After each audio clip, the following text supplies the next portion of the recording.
Aunque son muchos los futbolistas que nos sorprenden con su polivalencia, solo unos pocos han llegado a ser porteros por situaciones de urgencia. Así que hoy en Campeones vamos a hacer un repaso a algunos de los jugadores de campo que han tenido que ponerse los guantes en algún partido. Empezamos por uno de esos futbolistas que parece que ya no le queda nada que hacer en un campo de fútbol para terminar de reinventarse. Dani Alves, que se enfundó los guantes en un partido del Paris Saint-Germain. Después de un partido de Copa de la Liga contra el Sochaux, Dani Alves se tuvo que poner los guantes porque Kevin Trapp fue expulsado y no le quedaba ningún cambio a Unai Emery, así que no pudo dar entrada a Alphonse Areola. La falta que propició la expulsión de Kevin Trapp acabó dando en la barrera, así que Dani Alves se libró de tener que entrar en contacto con el balón en una jugada tan peligrosa, pero la anécdota sí quedó para la historia. En la temporada 2006-2007 de la Premier League, uno de los mayores sustos que nos hemos llevado últimamente en un terreno de juego también nos dio al menos la oportunidad de ver a John Terry enfundarse la camiseta de portero. En un partido que enfrentaba a Chelsea y Reading, Petr Cech sufrió una gravísima lesión que hizo que durante el resto de su carrera llevara un casco protector, pero es que además el portero que le sustituyó, Carlo Cudicini, también se lesionó, lo que obligó a que John Terry se tuviera que poner los guantes.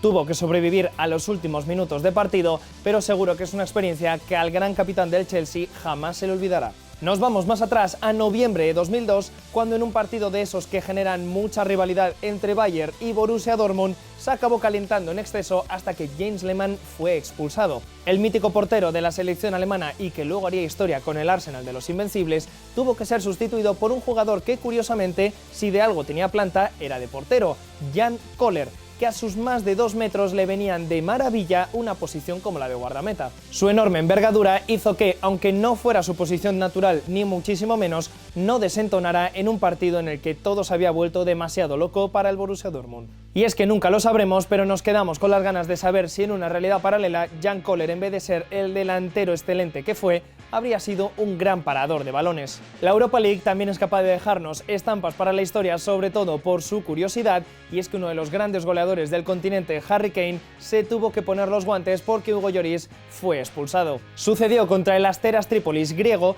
y nos dejó imágenes tan cómicas como la que estáis viendo en pantalla, con Harry Kane tratando de parar de forma muy poco ortodoxa los balones que le lanzaban. Aunque fue solo durante los últimos minutos del choque, seguro que Harry Kane lo último que quiere es repetir una experiencia así, primero por estar fuera de su sitio y segundo por estar tan alejado del lugar donde más le gusta estar, la portería rival. Y hablando de imágenes poco habituales, en España sabemos mucho de eso porque en un amistoso contra Sudáfrica vimos a Álvaro Arbeloa ponerse la camiseta de portero. Fue durante unos minutos después de que Víctor Valdés se lesionara y no quedaran cambios para hacer la sustitución. Sin embargo, al tratarse de un partido amistoso, pocos minutos después se permitió que Pepe Reina entrara al campo y volviera la normalidad al partido. En cualquier caso, Álvaro Arbeloa ya pudo apuntar que también en su carrera ha sido portero, al menos durante unos segundos. De todos los que hemos nombrado, seguramente ninguno ha tenido una experiencia como la de Javier Farinós, que regresó a Mestalla para enfrentarse a su ex equipo, el Valencia, pero esta vez con la camiseta del Inter de Milán.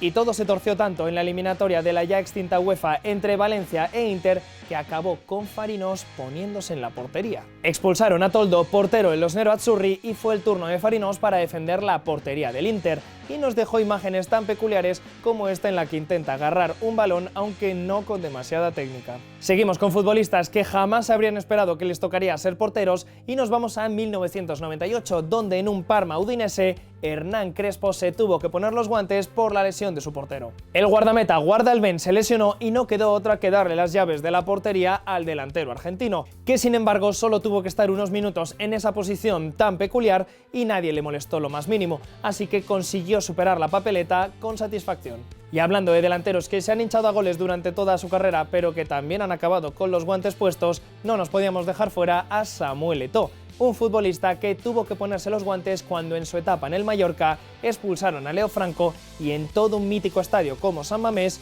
se tuvo que poner bajo palos. La imagen que estáis viendo ahora mismo de Samuel Eto'o sacando desde su portería con la camiseta azul de portero es una de las más extrañas que hemos visto en la liga jamás, y es que todavía hoy duele verla. Y terminamos con un capitán que tuvo que remangarse y ponerse los guantes para intentar salvar a su equipo, En la temporada 2013-2014 fue el turno de Gavi, capitán del Atlético de Madrid, para sustituir a Aranzubía, que fue expulsado y tuvo que ponerse él para un penalti. Para desgracia de Gavi, dudamos mucho que alguien lo hubiera preparado a lo largo de su carrera para una situación así, y eso luego se demostró porque el penalti lo acabaron marcando y el jugador del Atlético de Madrid no pudo hacer absolutamente nada. Y hasta aquí nuestro repaso a jugadores de campo que en algún momento de su carrera tuvieron que ser porteros. Ahora os esperamos a vosotros en comentarios para que nos digáis otros casos que seguro que nos hemos dejado en el tintero, y si os ha gustado el vídeo, dadle a like y suscribíos al canal. Nos vemos en el próximo, hasta otra.